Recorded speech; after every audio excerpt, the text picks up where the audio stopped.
Okey, Assalamualaikum. Hari ni kita nak buat satu menu kailan ikan masin. Mungkin ramai yang pernah buat, tapi ni kita nak ajak buat untuk cara mudah. Okey, ni bahan-bahan dia. Bahan. Ni ikan cengeri, ketul.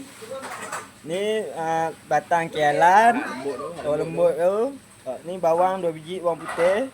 Ni cabai merah 4-5 naira. Ni bawang. Bawang holland. Ni guys, yang bahan yang kita tunjuk tadi ni semua dah masuk dalam pelanga. Semua kita bubuh dalam pelanga. Semua kita bubuh dalam pelanga.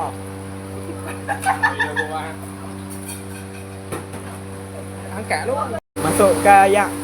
Ayak sikit. Ayak sikit guys. Tengok bahan dia guys. Lagi sikit. Okey, gula macam ni ya. Gula macam tu lah. Tiram. Setiram. Minyak sotong. Sotong dalam setengah ya. Raya 5 sikit. Minyak 5 sikit. Okey, Lepas lepas tu kita pun dalam ni.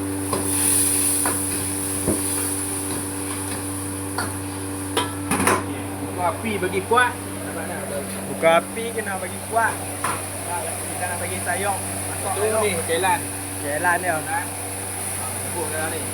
Satu jangan tunggu dah. Siap terus.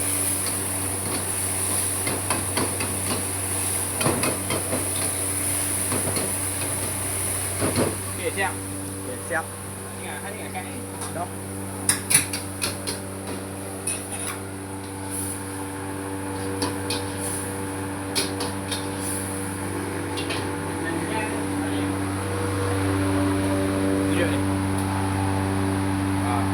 Ni kejadian dia.